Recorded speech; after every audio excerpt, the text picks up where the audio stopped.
Parental discretion is advised. What's up, guys? This week on the Wrestling Mayhem Show, we discover that we are total divas. We get into a little wrestling poetry. We also discover that we are all Paul Heyman guys, and we discuss SummerSlam. Are there too many dicks on the dance floor? Stick around. This edition of Wrestling Mayhem Show is brought to you by Fleshlights. Head on over to WrestlingMayhemShow.com, look for that banner, and click on it. You'll know which one. Want to have your business or podcast featured on the show? Contact us at info@sorgatronmedia.com. Subject line, advertising. Just wait, just wait, just wait, just wait, just wait. Wait for the perfect time, then attack. Don't give up what you want, take it back. Wait for the perfect time. Hey guys, it's the Wrestling Mayhem Show 382. We are ready to get mayheming up in here. Let's get right into it with us.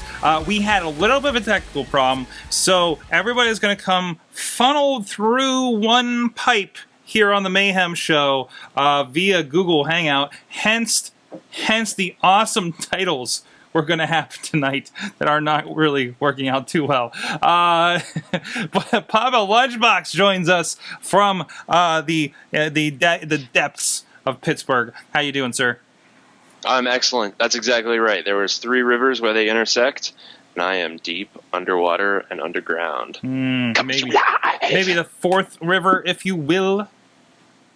Yes. My penis is the 4th river. Oh, okay. And also with us from Corpus Christi, Texas, is Eamon, the fan formerly known as Wrestle. How you doing? Is that TAFKAWF? Don't hurt yourself. Don't hurt yourself.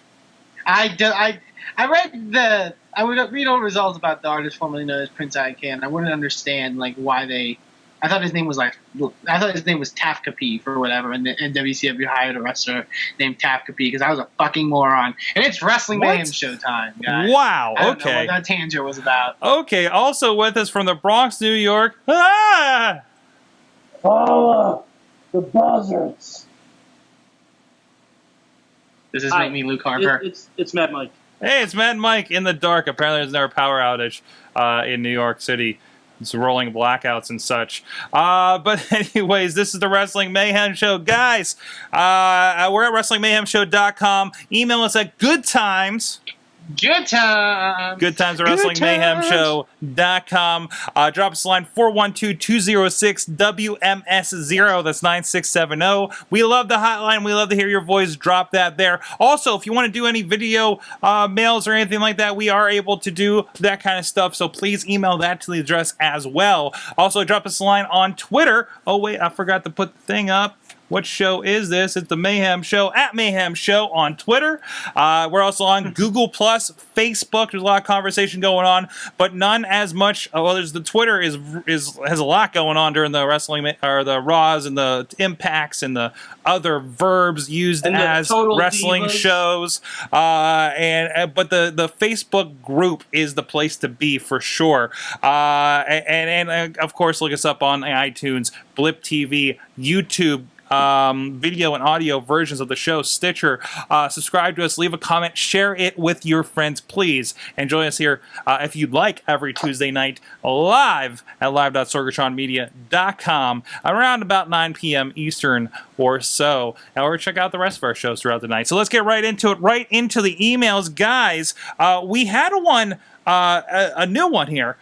We cut it down. He had a lot to say for and against the show. I didn't paste in the name. Does anybody have that handy? I'm sorry. Let's take a look. I can find this somewhere. Somebody give me the name there. But no. It was from. I believe this is the one. It was from when Dustin Hull. Hello, Dustin H. Hi, Dustin. But no, first of all, he's a listener from episode 270. Left for a while, came back. I think when Chachi left, he said big fan with Bo Diggity, of course, and he has a little bit to say here. He says, now that I have got the suitable ass padding out of the way, let me get to the point of my message. You guys suck. Huh. Okay, all right. I don't know how he knows that much about his personal life. Well, there's that. They know our secret. Seriously, I am a fan of TNA. We found one. Seriously, found one! I'm a fan of TNA. No, seriously, I wanted Hold on, somebody hold that's like a legit fan of TNA and not like an overthinking wrestling fan like we are on this show. Wait a Seriously. Sorg, how did a fucking unicorn email us? I know, right? No, seriously though, I'm sorry. I am a fan of TNA due to the fact that I enjoy their matches and roster. I'm with you on the roster, man. Sorry, I want to give this guy a fair shot. Let me finish the email. Yet the majority of things you comment about the promotion tend to ring quite true. Sometimes the show is better viewed while on mute, but I must say the past few weeks have been a bit more bearable without Taz on commentary. Mind you, I haven't seen the 808 episode, which thankfully wasn't built like another 10-10-10 episode. It's perhaps the type of fan I am.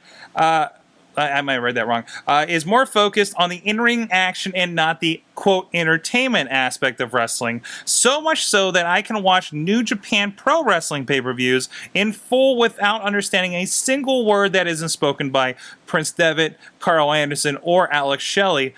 This is my kind of guy. Why am I... This is your new best friend, man. Why am I telling you this? Who the fuck cares? You asked in my ear hole to send you an email, and I'm a fucking sheep. Mike.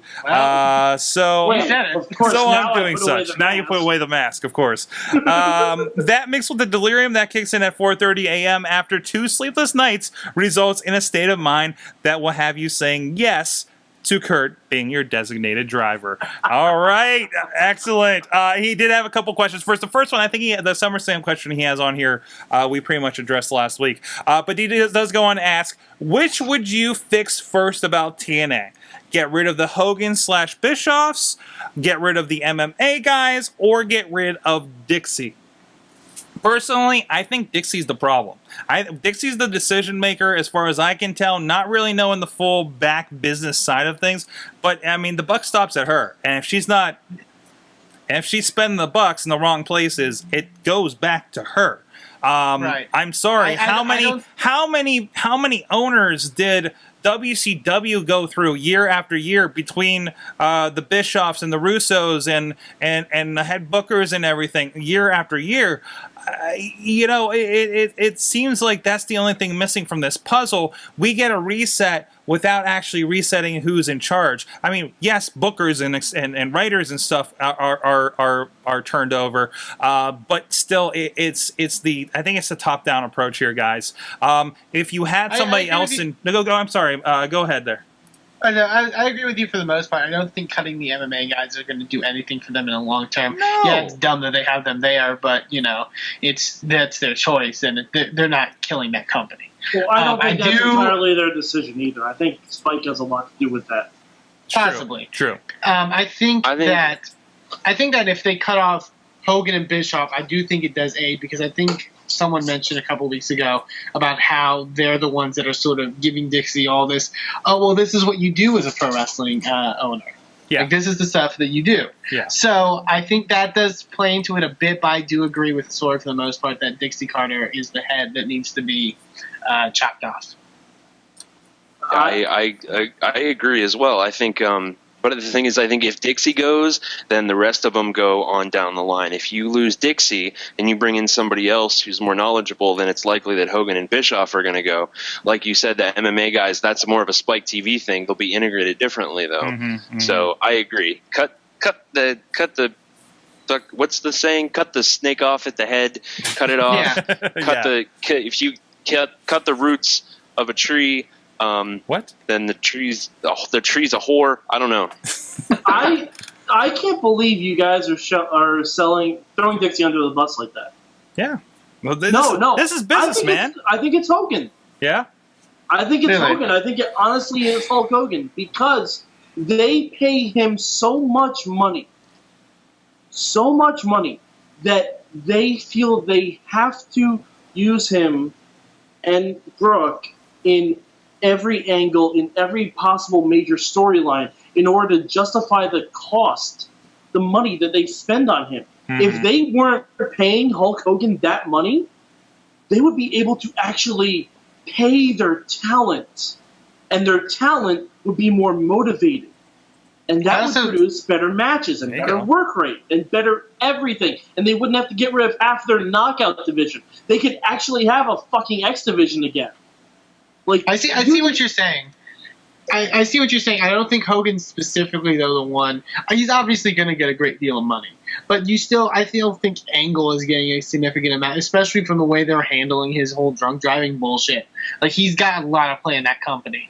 Like, and there are a lot of top, a Hardy, for example. Like there's a lot of and a Sting. There are a lot of top guys there besides Hogan that I think are getting that money Okay, but- that really could be going somewhere else. apart from the drug and alcohol issues, Angle, Sting, and Hardy are worth it. They are worth it. They have they have quality matches, not all the time, but who in wrestling does have quality matches all the time besides like a Daniel Bryan. I said besides like a Daniel Bryan. But like I mean the Sting has been you cannot get rid of Sting. Sting is the reason that TNA got on the map in the first place. Okay. Because Sting is still has the stigma of being the only guy to never work for Vince. Hogan, like, to everyone involved, everyone knows Hogan is just there for a paycheck. Mm-hmm.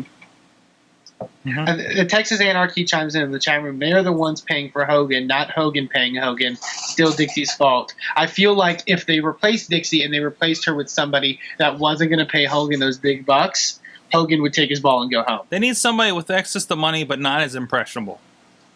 Yeah. That's my thing.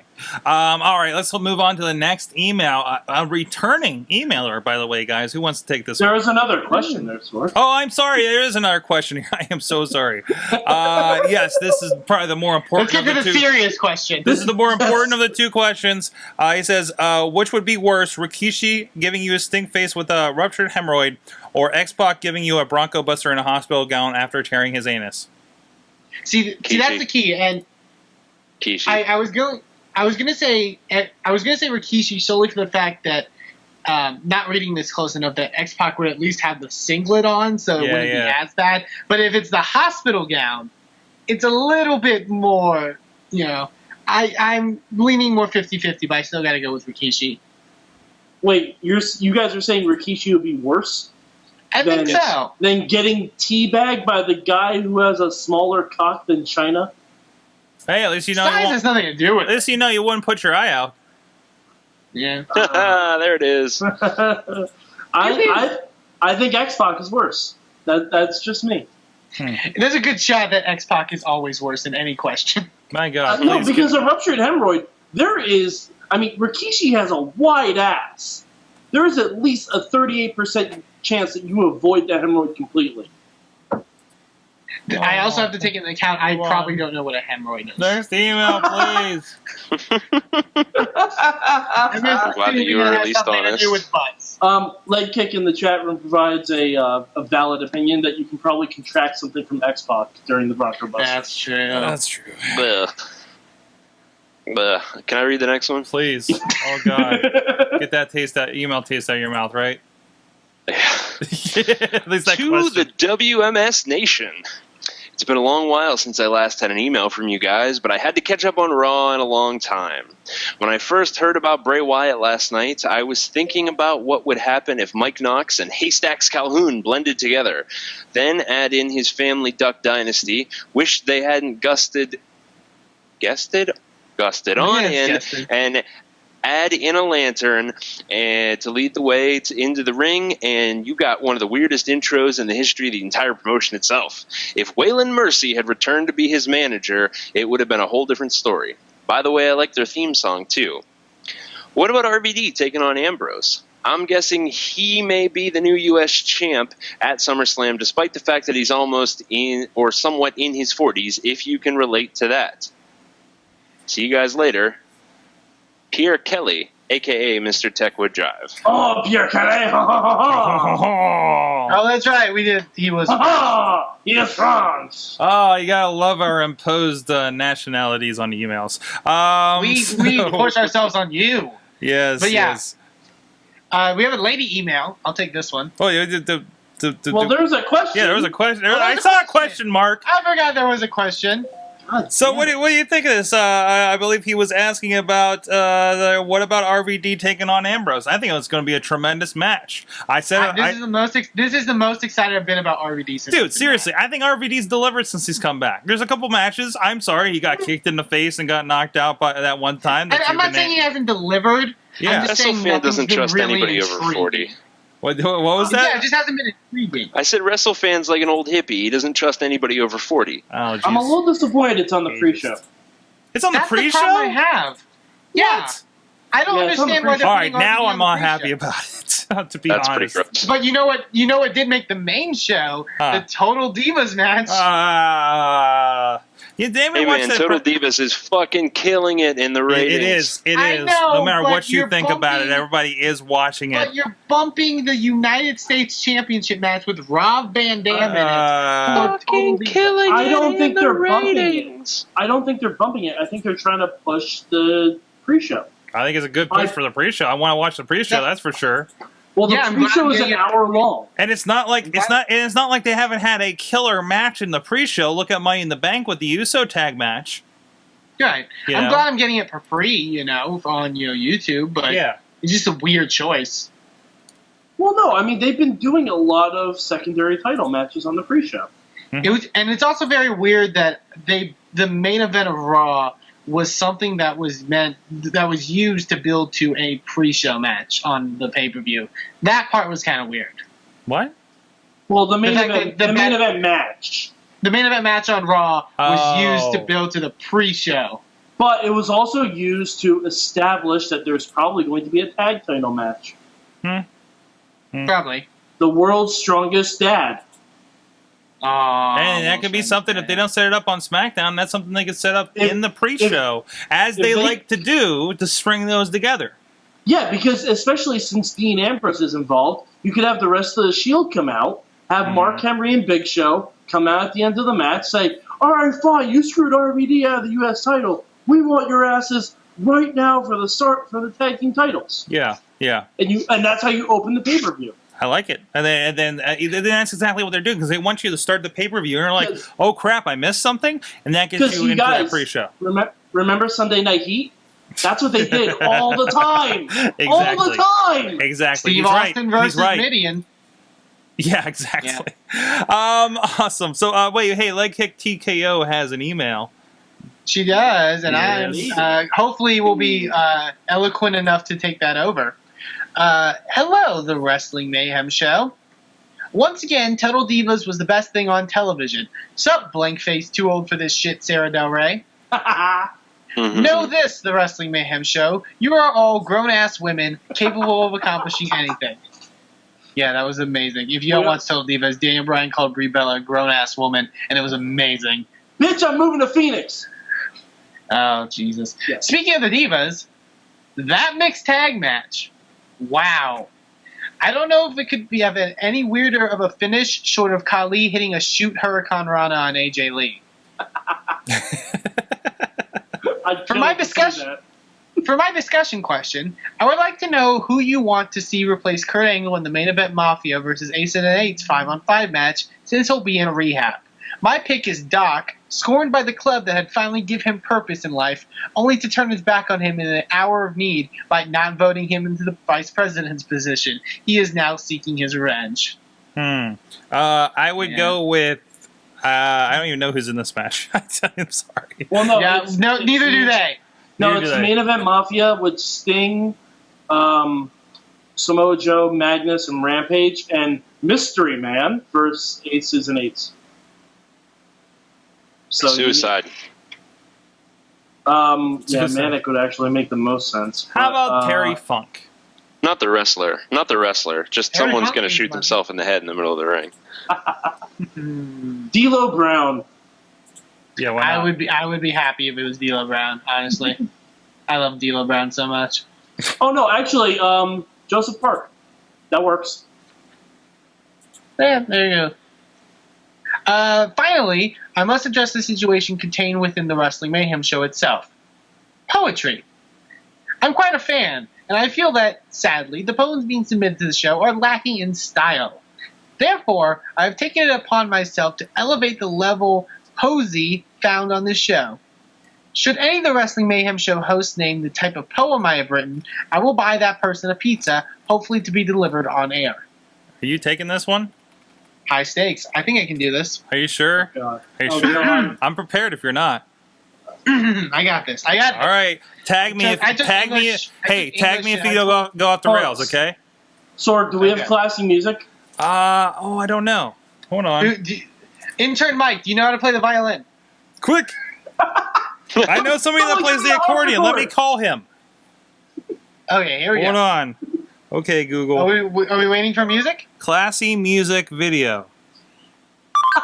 Here is a matching video. That's a good song. Oh, let's see what it does. Madness classy video. Shoot at Will Films. Let's see what this gets. Let's see if it gets us sued. It's gonna be porn music. I'm excited. I have no idea what this is going to be. This is the Oh, boy. excitement of live podcast recording. There you No, go. that's Yes! perfect. That is perfect. Hey, look at that. Go ahead. My main man, that dude there, Daniel Bryan, is the best. No matter who he wrestles, he always gets the loudest cheer. When it comes to wrestlers, it's D-Bry and then the rest. To quote Jeremy Piven, we're getting a new champ at Summerfest. When he raises that WWE belt, we'll all shed a tear. My main man, that dude there, Daniel Bryan, is the best. After his beating, Cena will have to drop Colgate and brush with Crest. Daniel's the real best in the world. Music's getting Nobody is even near. When it comes to wrestlers, it's D-Bry and then the rest. weird. Is your answer to reading poetry just reading slowly? Yeah, that's kind of how it works. I You don't have no think. soul. I don't think fan. that's. Can I take over? You're in Sure, college. take Shouldn't over. you be going to college? Where are we at? Where are we at? Daniel Go ahead, Bryan let's- is the best. Let's trade off. I'll do the next one. All right, you do the next one after this. After his beating, Cena will have to drop Colgate and brush with Crest. Daniel's the rest, best in the world. Nobody is even near. When it comes to the wrestlers, it's D-Bry and then the rest. Too bad Vince cares about size. Bryan would be champ eternal if he looked like Test. He should never shave. Let opponents know it's the beard they should fear. My main man, that dude there, Daniel Bryan, is the best. LB? Bryan's so great, he could lead the Four Horsemen or take over Raven's Nest. He gets more love than Stone Cold, so grab some water and put down your beer. Move your cursor, Sorg. When it comes to wrestlers, it's D-Bry, and then the rest. He'll beat everyone in the world, from north to south to east to west. If someone asks who my favorite... I ruined it. If someone asks who is my favorite wrestler, the choice is clear. My main man, that dude there, Daniel Bryan, is the best. When it comes to wrestlers, it's D-Bry, and then the rest.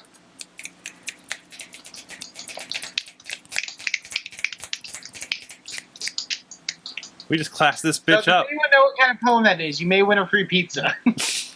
I'd like to take a guess. I'm not completely sure, but I think it's iambic pentameter. I want to say it's the best, then the rest. Wait, what? That's the name. She said it's Fucking nope. no. Fucking Damn nope. it! Why would Finish you call it. your poem fucking nope? Not the title. The Not the style title of of the poem. poetry. Oh, the silent. Oh, Jesus. I misunderstood the question. We're not Fucking getting nope. ever. Finish off the email, sir. Oh, there's more of the email. I forgot that Oh that's my the phone. god. With that, I must end this missive and bid adieu. Your boon companion, Leg Kick TKO. P.S. Shouldn't Rob Van Dam be the guy with a move called the Zigzag? There you go. Zigzag is a brand of marijuana, I believe. No. It's the papers. No. It's the Stop, papers. stop. No, just let him, No. just let him believe it. Just Oh, let you're him safer believe this way. Zigzag How are you is a year in brand- college and you don't know Guys, this? guys. A brand of marijuana. Guys, I worked in a convenience store for like 3 years. Don't I you- thought we were just selling marijuana. It doesn't say, don't you sell zigzags? What? What? Things are so brand. ass backward in Texas. Okay, guys. Hey, It's we're having Texas, fun come on. here. We're communicating, but we want to communicate back to you guys here. I just want to touch base. We've had a newsletter for a while, a mailing list here, so you guys can see everything that's going on with Sorgatron Me here, with the Wrestling Mayhem Show, with Insert Coin to begin, and all the wrestling DVD releases we have. We're trying to get you guys to sign up so you can know everything that's going on, so you don't miss a minute of it. And we're bribing you because any new subscribers, you are within the next couple of weeks, expiration date to be determined. We're going to do a drawing. We'll announce it on all the social medias and through that mailing list you just signed up for. And Yeah, you will you get did. a brand new sealed WWE Greatest Stars of the 90s right there. It's this 3 discs. What? It's got Stone Cold, Undertaker, The Rock, Hitman, as well as Sting, Triple H, Hulk Hogan, and Flair. What stars of the 90s? Okay, whatever. It's it's a really good DVD. I own it. So there you go. So go check it out. Sign up if you're on the live.sorgatronmedia.com. You got a link right there, guys, right at the top. Just click on that and I'll sign up. Or if you just go to sorgatronmedia.com, there's a Sorgatron Media in your inbox button on the right. So just click that, sign up, and check it out. And with that, I want to go to LB with a word from our affiliate here. Yes, I want to talk to the guys in the audience. I know there's a lot of you, and I want to have a little conversation, just lunchbox to man. You got to take care of yourself. Everybody knows this. You know what I mean? It's something that we're going to do. We're going to do it as guys, so you might as well do it right. What I want you to do is I want you to head on over to WrestlingMayhemShow.com and click on the best-looking banner on the website for Fleshlight. Head on over to the Fleshlight website and then click on Fleshlight Girls. Guys, all your dreams are about to come true. Fleshlight has a very rare opportunity for you. Currently, they are having a site-wide sale, 15% off. That's right, folks, 15% off. And under the Fleshlight Girls heading is specially made fleshlights based off of the lady parts of your favorite porn star. That's right, guys. Your favorite porn star is on there, and you can pick each and every one you want. You can have Stoya, Jenna Hayes, Lisa Ann, BB Jones, Laura Black, Jessie Jane, Tegan Presley, Alexis Texas. That's right, one for WrestleFan, Alexis Texas, Riley Steele, the classic Tara Patrick, and many, many more. Buy one. Buy a few. Go ahead and do it. Just tell them that the Wrestling Mayhem Show sent you. Fleshlight. Go and fuck a porn star. There you go. And with that, that's the perfect lead-in to go to our friend WrestleFan with the Indy Minute. Yeah, Alexis, Texas. Well, because you're from Texas, you see. Can you drive there too? I wonder if Alexis, Texas likes indie wrestling, because that's what we're about to talk about. So first thing I want to talk about this week on the Indie Minute is that RWA was this past weekend. Mm-hmm. Sorg, how was that thing? There was cake. There was actually. There was cake. Well, wait, there's some pictures over here actually, so we'll go check these out. No, they had a pretty cool. They started off with a celebration for a friend of the show, Ryan Edmonds' championship. You see the balloons. There was cake in the middle, and there it is on his face. But I want to mention the biggest news that I know LB is interested in. The first time I have witnessed Dan Sandwich. Yes. Dan Yes. Why do you not at the show? Did you watch that match yet, sir? Dan Sandwich. For those who don't know, Dan Sandwich is like a name that popped up early in like one of our first interviews, right? With like I think it's like with Jason Gorey. Was it Jason Gorey? Yes, I believe so. I believe I don't know. So I was very excited at that. But no, really good match. They had Lodi was the guest referee in a championship match between another friend of the show, G Raver, and Ryan Edmonds. All around a really fun show. They put a girl through a table. It felt very Dudley Boys. So props. Hey, there's to Sarah Feeney there. I know she was Instagramming some pictures of how she got sliced up on her arm from that table shot. Best with her getting better from that. So, but no, all around great show. Again, it's RWA Aggression 5, and keep an eye out for that on Sorgatron Media. It was a really fun show, and once again, that crowd, does not disappoint in their interestingness. I like going out there and getting that brand of fans. So, what else is up there, Eamon? Well, besides stuff, great stuff going in PA, and like Sorg mentioned, go to sorgatronmedia.com to buy that DVD. There's stuff going down in the Texas area this weekend. Our good friends at Anarchy Championship Wrestling have their event coming up August 18th for Distrust, Dismay, and Antisocial Behavior at the Mohawk in downtown Austin, Texas. Looks like a pretty great card. The main event, from what it seems, will be for the World Hardcore Championship. Matthew Palmer defending against Davey Vega. That should be a phenomenal contest. There's a couple Lone Star Classic qualifying matches that will be happening at that event. We have the ACW return of Sue Young, who will be making her return, Japanese traveled Sue Young, and the Hooligans, who will also be returning to ACW. So if you want tickets for that, you can go to anarchychampionshipwrestling.com and go check out some ACW action. You can see two friends of the show facing off. Last week's interview, Ricky Starks is taking on another friend of the show, Gary J. So that should be another fun matchup. Go check them out, anarchychampionshipwrestling.com, and go see some wrestling if you are in the Austin, Texas area. And the next thing that I want to talk about on this week's show was a event that happened this past weekend for Women's Superstars Uncensored. They had their annual Uncensored Rumble. This was the first Uncensored Rumble that was held under the new management for WSU since the Drew Corderio, the owner of Beyond Wrestling, took over WSU. They were streaming live on iPay-per-view, and from what I heard, the event came out very well. They had a couple of changes to the card, especially with their main event. One half of that main event, Athena, who's supposed to face Jessica Havoc in a 2 out of 3 falls match, apparently injured her rotator cuff at a show before that and had to be pulled out of that match. And Jessica Havoc was unable to attend due to travel issues.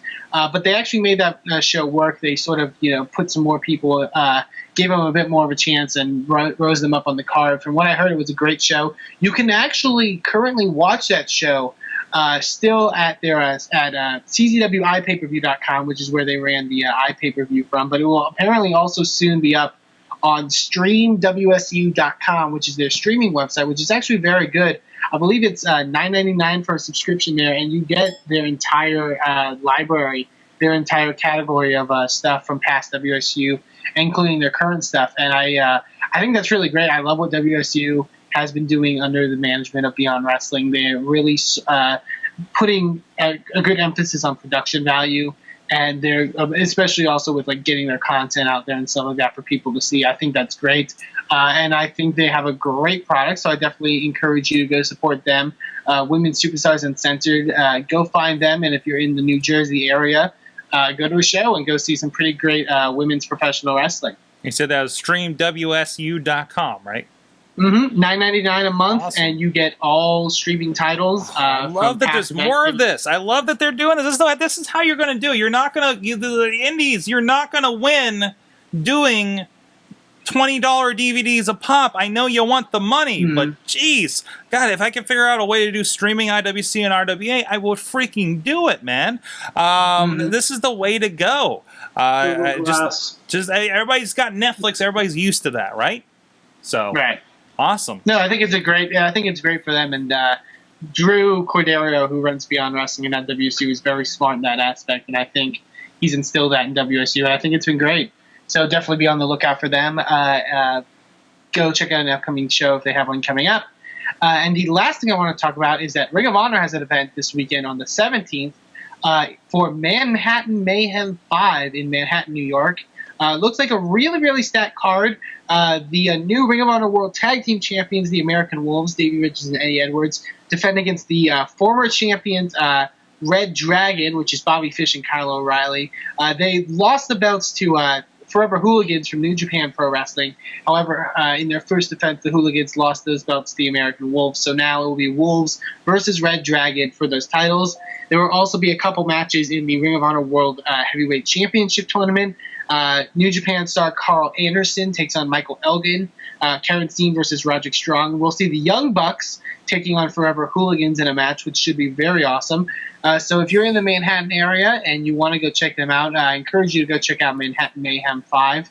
It looks like a great card, and go support Ring of Honor. Go watch them weekly on their CW affiliates and wherever you can check them out in your local listings. And if you want more information on everything Ring of Honor, you can go to ROHWrestling.com. And that, my friends, is the Indie Minute for this week. I want to make everybody aware it's not just CW affiliates. It's I know here it's my network or my Pittsburgh or whatever it would be. I think sometimes it's Fox because what it is it's channels owned by Sinclair Broadcasting, and they can own different stations affiliates from town to town. I really just go to ROHWrestling.com and they have a really good listing there to find out if it is in your area, or just plug into your TiVo or TV Guide or whatever and see if you have Ring of Honor.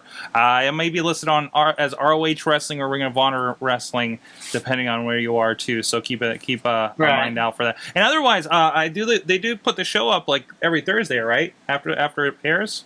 On YouTube? I believe so. I think you have to be like subscribed. I think you have to like get a membership, like a free. You have to sign up for the ringside membership, but which the membership thing is actually pretty good. You get a lot of good selection on but no, stuff. there's like a free. There's a free version where you just sign up, but if you pay, you get the show earlier. Plus, you get again more streaming, guys. Again, the Netflixification of these indies, which means you get to experience more of it and not really break the bank at it. Which is I think is great for all these guys. So awesome. Thank you, Eamon. Thank you, Sorg. The indie wrestler fan. We're about to. We're going to check out a couple of things. Of course, we're going to check out the Montreal Theory.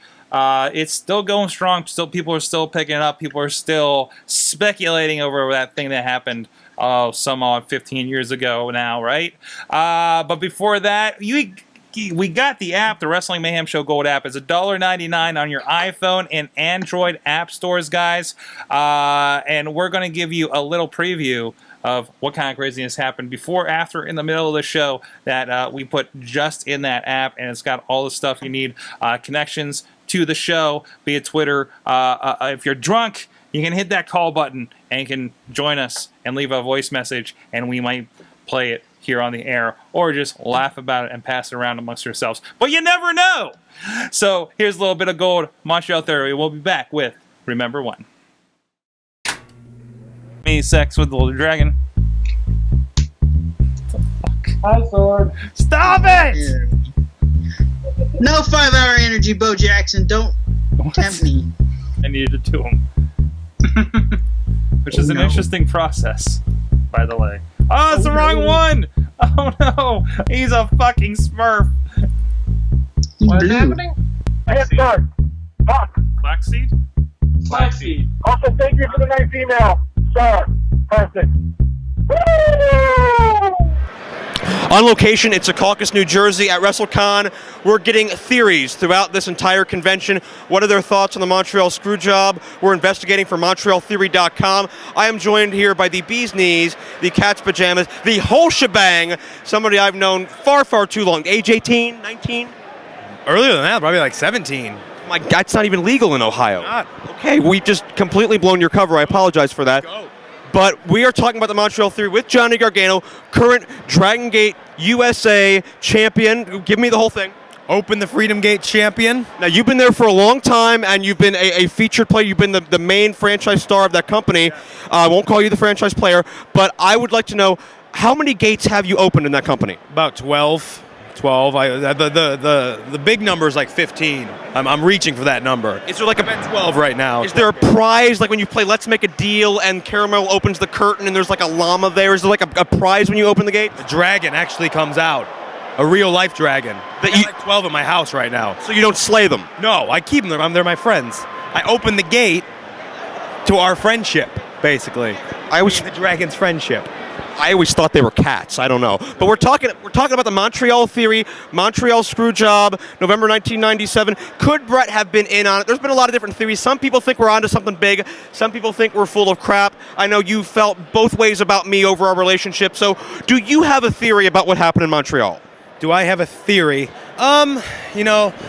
I've been in the wrestling business long enough. I've been in the wrestling business since I was 8 years old, basically. So I've seen basically everything. And what I've learned in the wrestling business is never believe anything you're told. Never believe anything that's put in front of you, because you can never tell what's real and what's not real. That's the beauty of our business, really, is you can present something and it cannot be real, or you can present something and it could be real. I mean, you never know what can happen. The wrestling business is a very different animal. And when it comes to Montreal, I'm sure there's going to be tons of theories. And this guy's going to think that, and this guy's going to think that, and I don't know if we're ever going to truly know the answer to that question. But we can get a lot closer by checking out the Montreal Theory, MontrealTheory.com. Order it now, digital download or DVD. Johnny Organo has his copy. I do, right He here. personally endorses it. You can have yours too. What's your theory? Let us know. Join us on Facebook. Join us on .com. We'll find out.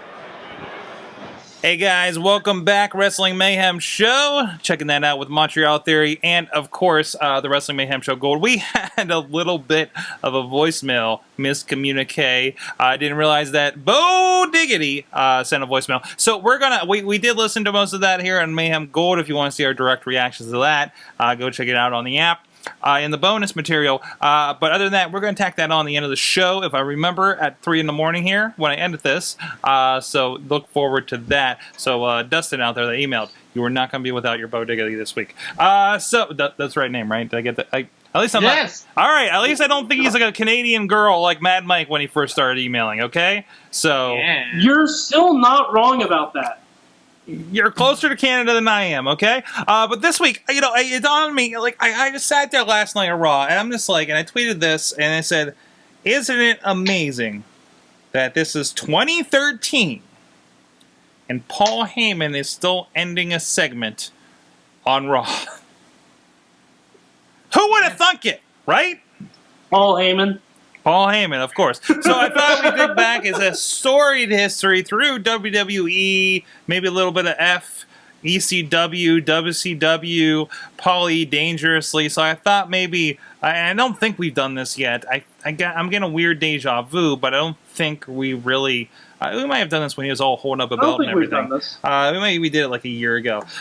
So tell me, what is your favorite, memorable, whatnot, Paul Heyman moment? Anybody? Who wants to I go got first? one. Okay. I got one. Okay. This was never seen on television. It's kind of a personal moment for Mad Mike. Uh-oh. No, it's good. It doesn't involve like much. I remember when that happened. Oh, that was dirty. I went out drinking in the city on Holy Thursday, like back in 2008, roughly. And I was walking home to the subway, and I decided to stop and get some H&H bagels because they're delicious, and I was drunk. And outside of the H&H bagels, there was a huge Range Rover parked outside. Range Rover! Yes, exactly. I don't know if it was a Range Rover. I just wanted to hear someone say Range Rover.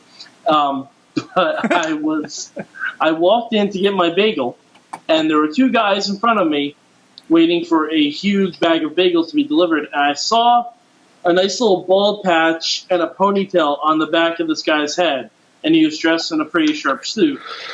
And I looked, and I'm like, that kind of looks like Paul Heyman, like in my head. And he turned around, and it looked like fucking Paul Heyman. So I said to him, I'm like, excuse me, sir, I'm a little drunk, but are you Paul Heyman? And he's like, well, yes, I am! Pretty much as we would expect, right? Pretty much. And I went horrible because I was so drunk, but I marked out like a motherfucker. I'm like, oh my god, I fucking love ECW. I was at Hardcore Heaven 99. I went the whole spiel and everything. And he's like, you know what? You're a good man. And he turned to the clerk. He's like, get my buddy here whatever he wants. And he paid for my bagel. Nice. He paid for my bagel, and he got the picture that Sorg just posted. I gotta say, Yeah, by the way, in that picture, you really do look like the drunk one, Mike. Well, all right. I wasn't going to say this, but now I will. I actually was very drunk in that, but as I was leaving the H&H Bagels with my delicious I'm calling it an extreme bagel, I saw them sitting in their car in front of the store, and there was smoke billowing out, and all I could smell was pot. Oh, yeah. Hey, I'm sure. What you gonna do? I gotta say that story reflects my meeting with Rick Seebeck, actually. But anyway, so what about you, Eamon? I haven't had a moment like that, but when I started watching wrestling, obviously I'm very young. I got to see a lot of the Paul Heyman Brock Lesnar sort of beginning, which was kind of cool. But I do remember when they were bringing back in ECW as an actual show, and I remember Paul Heyman talking me into it. Like the best asset of Paul Heyman is his ability to talk anyone into believing anything, and that's why he's so good now. That's why the promo last night was so good, and I truly believe this was going to be the newest it was going to revolutionize televised professional wrestling now that they were coming back, and now they had a bit more production. They were going to do all this stuff, and I thought it was going to be something very special. Didn't turn out that way, but yeah, I remember just listening to him talk and just realizing for the first time how convincing that he was, and how he sort of had that power. So that's my biggest memory when it comes to Paul Heyman. Lunchbox. Well, I did enjoy the original run of ECW. That is true. My personal favorite Paul Heyman memory, though, took place at ECW One Night Stand 2005. It was before they brought back ECW as another brand. It was one pay-per-view, and they were just doing something special. And Paul Heyman came out in his leather duster like he used to wear, and he got on the mic, and he fucking ran down everybody. Specifically, let's see, Eric Bischoff was there, but I think he really tore into JBL the most. And it was so cool, and he was just like a pig in shit because he was back in his element. He could do what he wanted, say what he wanted, and I have just the fondest memories of him and that pay-per-view. It was just absolutely tremendous. So, don't forget, he also called out Edge for the Matt Hardy thing. Oh yeah, oh yeah, that was the best. Mine. You guys, you took all my easy ones. There was a great moment I remember. Wait, you had that experience of mine too, Sorg? Yeah, there's that too. Yeah. Well, I told you, but you just change in Rick Seebeck, take away the smoke part, and it's more or less the same story. No bagels. So a different story altogether. Yeah. But I was drunk, and I marked down, made an idiot of myself, but nobody bought me bagels. So, anyways, no, I was late to the party on ECW, as you said, but knew the history, had picked, seen some of the stuff, understood what ECW was, and seen some of the marquee matches, at this point. So when the Alliance angle happened, I remember specifically sitting there. I wasn't even at home. I think I was visiting my grandparents here in Pittsburgh, and I remember very explicitly this idea of I can't remember exactly how it all went down, but there was a few guys that were ECW guys, but they were like the Dudleys and Taz. It was a WWE versus WCW match. Was it? But Well, yes, but the guys on the WWE side were like the Dudleys and Taz and RVD and something like that. So then there And then was they had like Just Incredible. And, right. Then there was a run-in of some more like definitely not WWE ECW guys, and they stood off with whoever they were teaming up with from the WWE faction, and they just turned around and started beating them. And that realization that ECW had arrived, and I think at the time Paul Heyman was on the mic, right? Like he was just commentating. He was commentating, and he just like stood up, threw his. I think he said, "I told you so," and walked up and picked up the mic and said, "Hey, we're here." And he also introduced Stephanie as the new owner of ECW. Exactly. Well, that's where it went downhill from there. But that moment I thought was pretty tremendous, and definitely kind of sticks with me.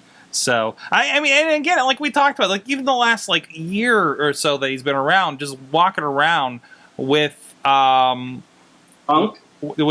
and the belt, and I think even what he's done for Curtis Axel has really raised him up a bit. You know, when he showed up as Paul Bearer. Oh yeah! Oh my god! Oh yeah! My god! I mean, this has been some of the best stuff, and I still go back to that. My favorite era of SmackDown was when he was in charge, and even whatever he's involved with, you know, he's infusing whatever evil genius crap that he can do into that, right? It's real obvious. You're getting him and Punk and their heads together, and you're just getting some ridiculously good stuff the last couple years out of the whole thing. And I'm really hoping it doesn't end here with Lesnar and Punk, although it does seem like it's kind of to the come to that head that it needs to, right? I still would love. No, I would love to see the like Punk defeats Lesnar, and then Paul Heyman signs one more guy, the newest Paul Heyman guy, Colt Cabana. Oh, that would be so amazing. That would be so amazing. Like, I could also see them. I could also see them doing that with Hero. If Hero wasn't the rumors of Hero being in the doghouse or whatever, that would be great. That's true. Awesome. But, from the chat room, we have Leg Kick saying when Paul said the check's in the mail. It's always reliable. She also knows that John Cena bought Paul Heyman a Range Rover for working that booty. Yes. Well, I mean, come on. You saw that picture, Paul Heyman, and that ass. I mean, that ass. Texas Anarchy says Paul versus Missy Hyatt, Clash of the Champions Arm Wrestling Challenge. And Alexander Carr said when the Paul Heyman check bounced, and Wrestle Revolution said the Paulie Dangerously era. Let's give an honorable mention to any time he walked around with that ridiculously large cell phone in the early 90s. I want to honestly look back at some of the Dangerous Alliance stuff and see. The Dangerous Alliance stuff is really good. Yeah, because I mean the stuff he does now, like I can imagine how great of a talker he was back then. Awesome. All right, guys. Hey, there's something cool I just found. I didn't know this was live yet. But you guys know we've been talking the last couple of weeks about the T-shirt shop we got going with Pro Wrestling Tees. Well, something's live, guys. It's another shirt by the great Alex Cars. Right there. Good times at WrestlingMayhemShow.com is a T-shirt. That's pretty fantastic. That is amazing. Wear it out. Go get it. I want to get mine ordered. Out. I want to get mine ordered this week, guys. That is amazing. I actually got my shirts in this week. Amazingly, I'm not. We wore all over the weekend at the wrestling shows. But I got a new, the WMS logo shirt. There's the Property of Mayhem shirt. I know Riz got one too. So go over to ProWrestlingTees.com and actually ProWrestlingTees.com/WMS, and you can see all the merchandise we got going on. Thanks again to Alex Cars for hooking us up with a couple of new designs here. It's really cool to get another head in on this. And again, everything's $19.99. A little more if you're a big kid like me and had to get a 2X. And while you're there, I mean, don't just get our stuff. Go check out all the rest of the stuff there. Colt Cabana, all the guys we talk about in the Indie Minute, Kevin Steen, those hashtag Ask Dixi shirts are over there. And why are you That's picking? Jesse Sorensen, right? That's Jesse Sorensen's, yes. While you're over there, go pick up a Mayhem Show shirt too. Save yourself in shipping while you're doing it, right? Get ours first. Get no, in there, no, Browse. no, Like, well, I'll throw in that good time shirt. That's looking pretty good. Down. It's looking pretty good. So please go check that out. ProWrestlingTees.com/WMS for our store there, and please go browse around and check out all the awesome stuff they got going on. I got the bag. It's got a cartoon Colt Cabana on the front of it and everything. When you get your stuff. So that's pretty cool. So awesome to see like so many people getting on. I know I've seen some familiar faces from the Cleveland and Pittsburgh area starting to pop up on here. And really everybody. I think there's a great opportunity for wrestlers to get involved in if you are a wrestler or wrestling personality of some shape or form. I think it's really cool. So with that, let's get into their discussion here for the evening. So Raw happened. I'm sorry. I have a note here. I'm sorry. I apologize. Before we go on, I did have a note that requires that I toss it to Mad Mike for some community trash talking potential in the near future. And I know we have some new people in the chat room as of recent weeks, so maybe they would like to know about this. What's going on, Mike? Yes. Well, for the past couple of years, we've been doing a Mayhem Fantasy Football League. Yes. And football is coming up soon, so it's about that time where I start pimping the hell out of the Mayhem Fantasy Football. It's free to join. There may be a prize involved. I have things that we can give away as prizes. There are prizes probably involved. Dude, I got so much stuff here for prizes. I got... Wait, no, that's mine. That's actually mine. I got to figure out something really special for the John Cena DVD. But yeah, we got the prizes, guys. We're working on this. There are prizes involved. Mm-hmm. If you don't care about football, it's still fun to play. Mm-hmm. Because you can talk smack with us. In fact, that was pretty much how I started because I joined the Mayhem Football League, and that's how I started talking shit with everyone else. You might talk me into coming back here, man. I think I kind of want to still be involved. It's going to be fun. We already have 6 teams involved. Oh, Sleepy Robot on the chat. Wow. We do too long of a show. Sleepy Robot, what's your team for the fantasy Sleepy Robot Sleepy Robot is an awesome team name for Mayhem Fantasy Football, which I have aptly titled Baby Battle Royal this year. Nice. But if you want to be involved... there was a baby football league. Yes. Wait, what?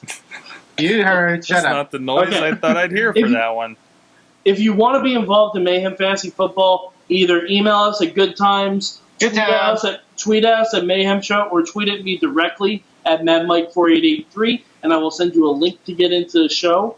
To get into the fantasy football. And that's it. And foosball is not the devil. Vicky Valancourt told me so, Alex Garza. She showed me her boobies, and I like them too. Hey, man, you had something you wanted to say about Raw last night. I do want to say that I thought last night's Raw was one of the better go-home shows that I've seen in a while. Okay. Like pay-per-view. Especially SummerSlam. SummerSlam is usually a bit lackluster as of recent. But I really enjoyed, for the most part, last night's Raw. There was a lot of great matches, and all of the promo work I thought was great. The Shield cut an amazing promo. Dean Ambrose nailed it with that promo, giving their motivation as to why they would hate Rob Van Dam. And putting over the United States Championship as on the level of John Cena's WWE Championship, I thought that was great. The John Cena Daniel Bryan promo on Miz TV, which was fucking spectacular. Mm-hmm. I'll get to that. But there was tension involved. It was a tense moment. And you know, John Cena cuts promos, and he cuts some good promos every once in a while, but they're not as always emotion driven. And you know, it was a moment that I was just sitting and watching, and I was sort of enamored with. And then stuff happened. But okay, so last night, Triple H made the announcement that he decided that he was going to be special referee for the John Cena-Daniel Bryan match because Brad Maddox was going to be the referee, and Brad Maddox did a fast count on Daniel Bryan earlier in the night. So they wanted to keep it impartial because Triple H is more impartial than the referees that they employ, apparently. But I was watching the show. I wasn't in the Hangout. I was actually watching it with friend of the show, Biss, and his friend Dan. And Dan made an amazing analogy to this, up to the point where like Daniel Bryan cut that promo part of where he said, you know, in Japan they have a tradition where, you know, they slap the wrestler as hard as they can across the face, but I'm not going to do that to you because I don't think you're a wrestler. And it was awesome.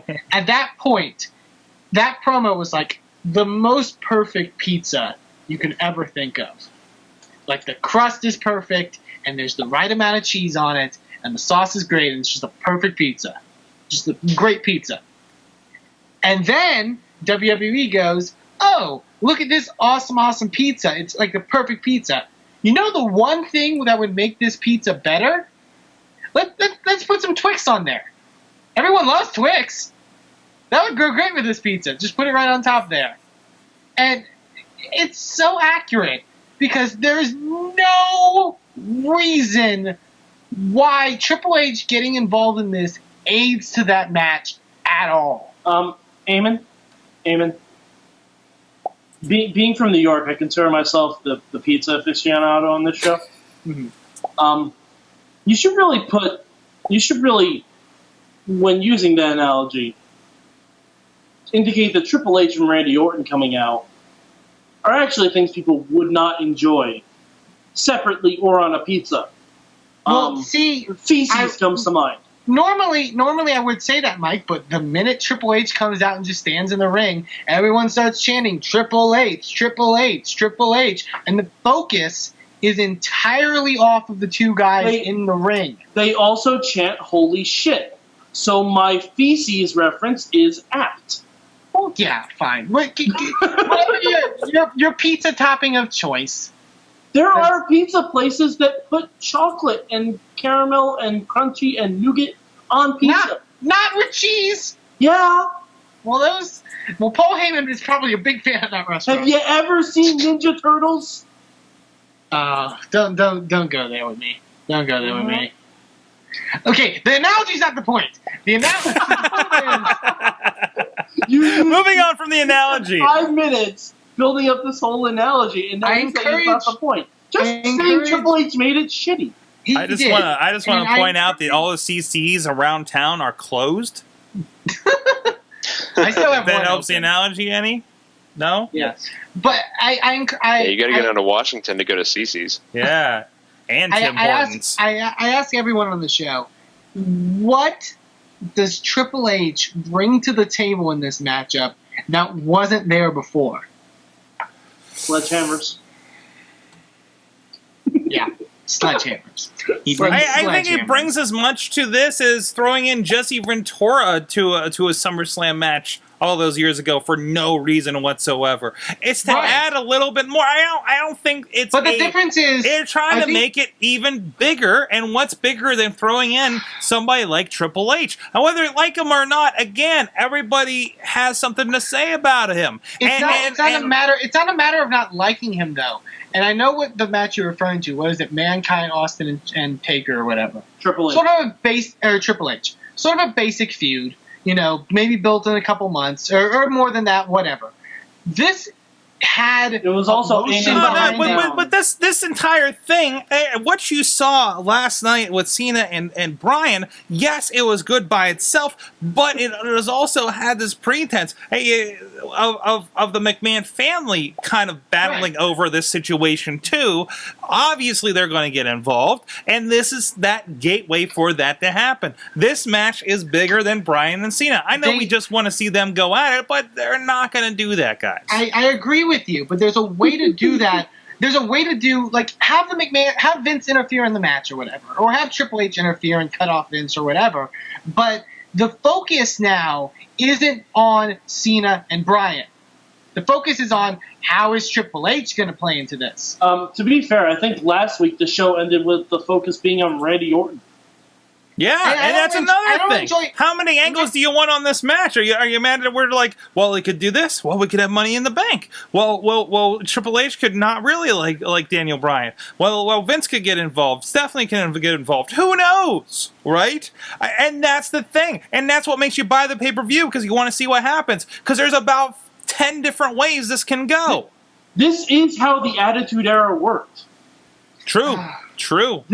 And by the way, in the chat room, we have a number of things that Triple H brings to this match. Thank you, Leg Kick TKO and Bobby F. J-Town.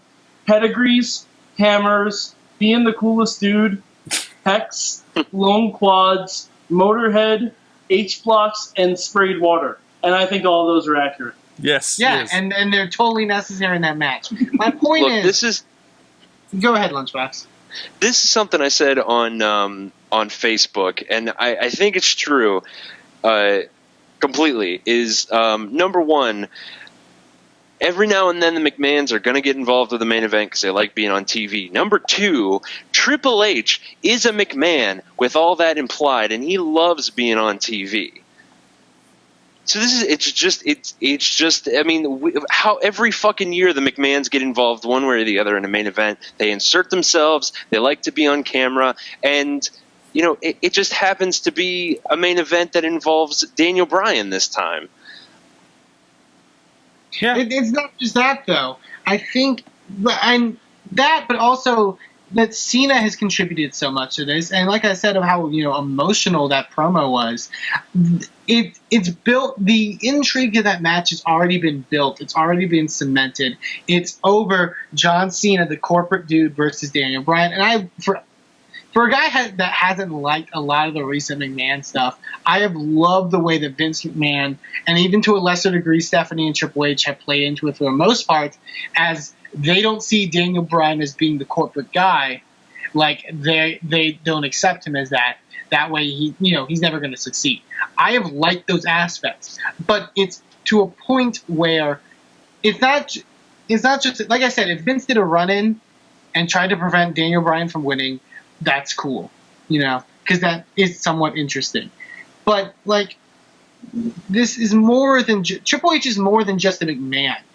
I get that he is a McMahon, but he is also somebody that is still, for the most part, an active wrestler in the fact that he can compete in matches. He has, is someone that they're inserting into feuds, like actual feuds. So now the focus is entirely shifted, and now Triple H can be inserted into something with John Cena or Daniel Bryan or Randy Orton or whatever. When the focus should be on, this guy is the corporate guy, this guy is the young guy that is trying to make a name for himself. But Eamon, that's the point. That's the point. Neither of these guys, in Vince McMahon's mind, is a corporate guy. That's the whole point. Vince said he doesn't want either of them as champion. He said he wants them both to spontaneously combust. I just want to say, like, this entire setup worked with Mankind and Stone Cold. Yep. Can I say? It worked for The Rock. I mean, this is a tried and true method. If you think there's too many moving parts, I don't know what you want out of your wrestling. It's not that there's too many moving parts. It's that they're being so.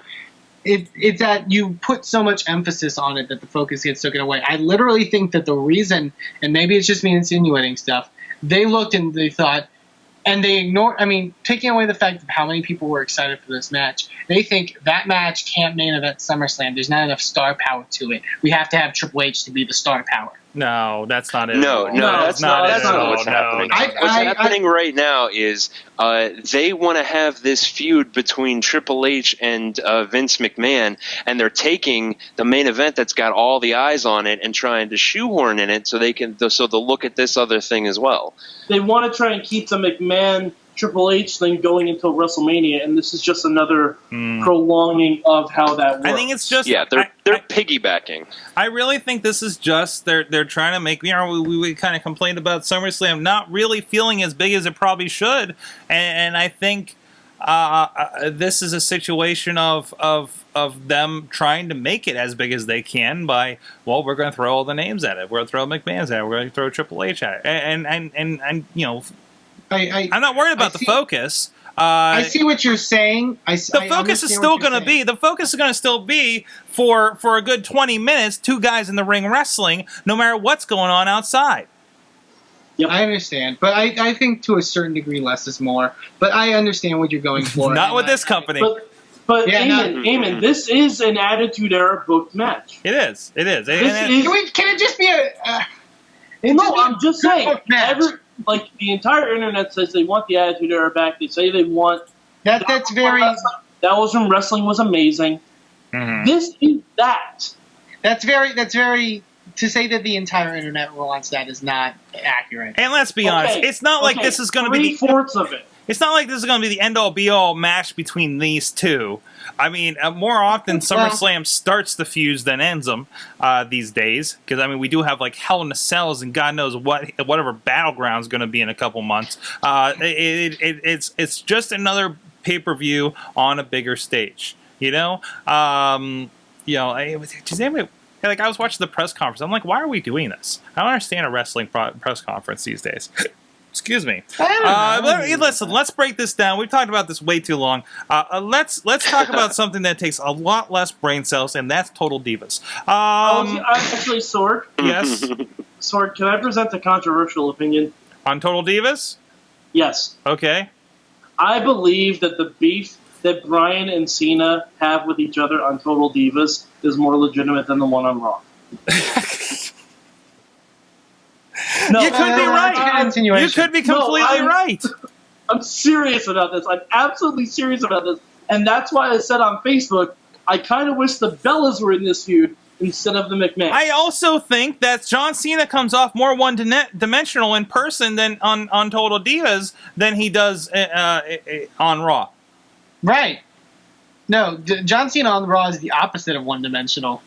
Like, and him, he's just like, I'm John Cena, and I'm here. Yeah, man. It's all right. You know. How can you raise a kid in this house in Aberdeen, Washington, that's a fully functioning house and doesn't have like a waterfall that a kid could fall off of? And then a waterfall. And then because Bryan started off by saying, "Why would you buy your lady a Range Rover if you won't want to get her a ring?" They have a legitimate feud on Total Divas. In both of these, on Total Divas, they can argue about things that make sense in the real world, like why would you buy her a giant car, but you don't want to buy her a ring? It's more you can identify it with it more than. We have a match against each other, and then I push you against the ropes, and then you bounce off. No, but I'm telling you, the way you link the way you link them is the only reason that John Cena picked Daniel Bryan is because Brie asked him to, as a favor to her sister, or Nikki asked Cena to as a favor to her sister. Like, if you link that in, and everything Cena said about Daniel Bryan has been 100% bullshit, and he thinks Daniel Bryan is just a good worker who would never be a main eventer, that's how you link them together. That is the fucking feud. There you go. Yeah. I had a question. I wasn't in the Hangout Mondays, and I wasn't also part of the after show that you can check out on youtube.com/Wrestling Mayhem Show. Mm-hmm. So you guys didn't like that Lesnar promo? I didn't have a problem with it. I really didn't. It was because I think there's it feels like every time we put somebody in one of those promos like Lesnar or Ryback who notoriously don't talk, and we say, "Oh, they're scripted." I don't think it's a problem with the ECW. Cover up your weaknesses and flaunt your good points, right? No, that works perfectly. Yeah, not even the scripted parts of them reading off cue cards or anything. The thing is, as from what Brock Lesnar's character is, that's how he's supposed to talk. Yeah. His gimmick is that he is a meathead. He's not even a gimmick. I think that's just him. Eloquent. He's just an ass kicker, you know? TNA should take a cue from that and realize that MMA guys are not supposed to have live mics. Yeah, we were talking last night about that, I think, actually, on the wrap. Is the wrap-up where you got this idea from? I think we talked about it there, right? I wasn't on the wrap-up. Really, the MMA... I remember watching like when it was the UFC fights and the build up for that, and they had these packages, you know, kind of like what we saw there on SmackDown and last night. And I remember him outshining everybody there as far as like on camera talking about the match. Right? Mm-hmm. Now he's in WWE, land of the giants, land of everybody can talk. Maybe he doesn't look as good as CM Punk. But it's convincing because that's his character. Yeah, he seems like a real freaking person. So yeah. If you want him to say something complicated, then have Paul Heyman say something stupid, Paul. Exactly. Yeah, but if you want him to just be like, I'm going to kick Punk's ass because I don't like Punk, then he's not supposed to be like, only got Heyman in my skinny. I'm going to kick Punk's ass, and I got Paul Heyman in my corner. Yeah, but no, I think that's his character. I think that's why that promo is successful, because he's supposed to sound like the meathead dude from high school that isn't intellectual whatsoever. All right. All right, guys, let's wrap it up here. Let me know what you learned from wrestling this week. Let's start with you, Mr. LB. I learned that USA does not give a fuck when Raw ends. USA, after 11 o'clock rolls around, and then Paul Heyman comes out, and then Brock Lesnar comes out, and then they show a promo. Like a video promo, and then they cut a promo for a while, and then CM Punk comes out and beats the crap out of everybody. Why fucking bother? Why fucking bother? My DVR cut out before the Heyman segment even started, I think. You just add another hour to your DVR when it comes to this, man. Yeah, fuck it. Why not? Why not? Let's advertise that it's going to end at 11, but actually end it at 12. Why not? Hey, who needs to watch Silk Stockings? You know, Silk Stockings has been on for like 15 years, dude. Shut the fuck up. Rhonda Shear gets pissed off when the Raw overrun. How about past 11:30? How about missing that La Femme Nikita, man? La Femme Nikita. Yes, sir. How about some Pac Blue with Sable on it in a women's prison? What? I don't know what that is. I don't know what any of you guys are talking about. Pacific Blue. Oh, Pacific Blue. Yeah. Wow. Street. Wow, you're bringing back the USA. Hey guys, Renegade. What's up? Lorenzo Lamas. Matt, Mike, what'd you learn from WWE Wrestling and or the USA Network's characters this week? I learned two things. One, I learned that AJ gives the most adorable self-fist bumps ever. Oh, I love when she's awkward. No, I put the GIF in the chat room. I also learned that Tyson Kidd is not a man because he does not want to have sex with Natalia. What? That was on the preview for Total Divas. Oh, man. Oh, and Total Divas fucking lied because they promised us Drunk Falling Down Bellas, and we didn't get Drunk Falling Down Bellas. Probably a last-minute edit, man. Probably a last-minute edit. We got That's a weird thing. That whole show seems like a last-minute edit. It does, doesn't it? Eamon, what'd you learn from the wrestling-type promotions this week? Specifically WWE. I literally learned from Raw last night that this whole Christian thing, is this the same thing that happened when Edge left? Like, to the point where he's feuding with the same person. Eamon, I think you figuratively learned that. Grammar slam, bitches. It's literally like the same feud minus a ladder. I learned that I can watch CM Punk talking for 20 minutes about various grammar issues twice. Because I watched it again with my wife. But no, other than that, no, I learned... yeah, that's what I learned. That's pretty much it. Yeah, from the chat room, Leg Kick TKO learned that it's totally cool to sweep up broken glass in bare feet. What? Thank you, Naomi, for being a fucking idiot. Thank you, Jimmy Uso, for breaking that glass. Right. Yeah, well, that's... All right, first of all, it's John Uso. It's John. Yeah. All right, the Wrestling Revolution learned that the WMS show now talks more about a reality show on E than wrestling. How about that? Aren't they the same thing? Alex Cars learned that Silk Stockings hasn't been on in 15 years. That's still more wrestling than we used to talk about when we first started. That is true. Jessica, get back in the fucking freezer. Bobby learned Not that... you, Jessica. Yeah, not you, Jessica. Another Jessica. Bobby J. Town learned that Randy Orton is the devil once again, and that Natalya is so good she can go to the middle of the ring, raise her arm, realize she hasn't won yet, and goes back to put AJ in the sharpshooter. What the fuck was that? Also, Range Rover! And Hot Wheels learned that he went to wrestling and a church sermon broke out. That did happen. I witnessed that one. Was Reverend Diva on there? No. Oh, also, one last thing I learned. Friend of the show, Sarah Del Rey, gives absolutely no fucks about JoJo. She gives no fucks. About what? No fucks about JoJo. Oh. She gives no... She took one bump and got a concussion, and she gave her a look like, bitch, get the fuck up. You realize how many... Do you realize how many concussions she got in Japan by people like legit knocking her out? You know how many concussions she got in Japan just by crossing the street for a bagel? Ladies and gentlemen, it's the Wrestling Mayhem Show. Thank you for tuning in. Thank you, everybody that joined us here live at live.sorgatronmedia.com and justin.tv. Drop us a line, WrestlingMayhemShow.com. Good times. At WrestlingMayhemShow.com, 412-206-WMS0. We're on Facebook, Google+, YouTube, Blip TV, Roku, Stitcher.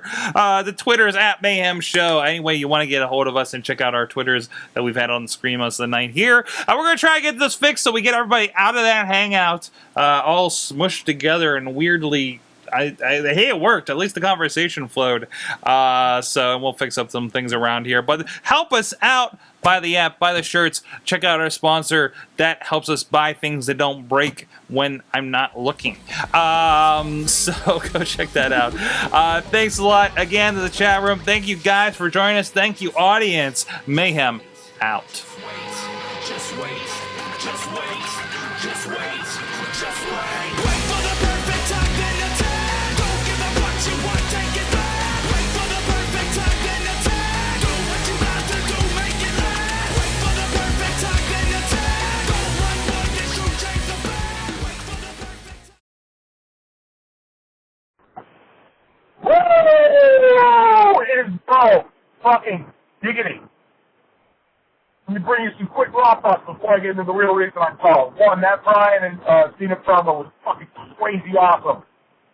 Dear Triple H and Randy Orton, give you lay the fuck out. We don't need any of that bullshit. Next, the Shield promo made me want a Kool-Aid Man wall. Because believe in the fucking Shield because they're going to fucking gang rape everybody. That was awesome promo. And good for 99 Hard. Winning the wrestling match, even though the ref fucked up. Anyway, here's the reason I called. I was listening back 2 weeks ago, WrestleFan and everybody talking about the emergence of Daniel Bryan as a thing, and how kind of like Ring of Honor has slowly but surely worked its way in. It got me thinking, started breaking down the roster. The specific point on this, we were talking about bringing back the Bret Hart, Shawn Michaels era, where it was smaller guys doing things. Then it got me thinking, Who are the big dudes on the WWE roster? Big Show, Great Khali, Mark Henry, Ryback. You could maybe throw in Vinny Langston and kind of sort of throw in Brock Lesnar. I think kind of sort of on Brock Lesnar because Brock Lesnar only comes out the cage. It's not like a regular member of the roster there at the cage. He's there, you know, for special occasions. Special occasion for players.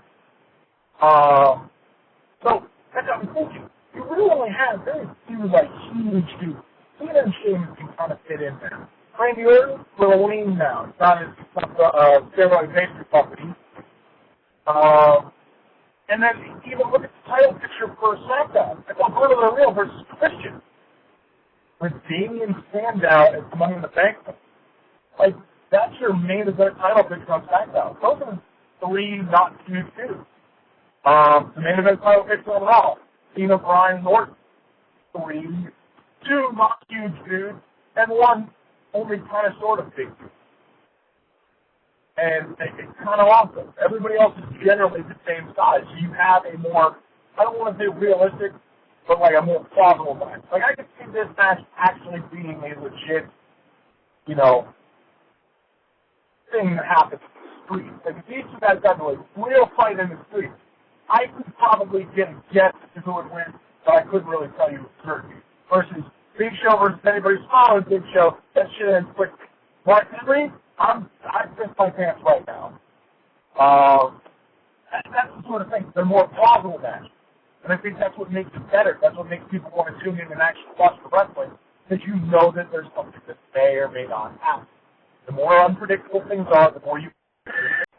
You can suck my balls, Google Voice. Cut me off. I'll cut you off with my 9 cat. Anyway, it just brings back a more plausible match, which is nice. So, there. I was going to end it, and Google Voice ended it for me. Hogan, no. Big Bo Diggity feeds the people. I'm trying to like play this shit off on the side. No, I'll feed the people. I give them what they need. Bo F Diggity F is for shit. What's F for? F is for flaxseed. It goes in the smoothie. I'm an old man. My head starts. Fuck. Also, thank you for the nice email, Sorg person. Woo!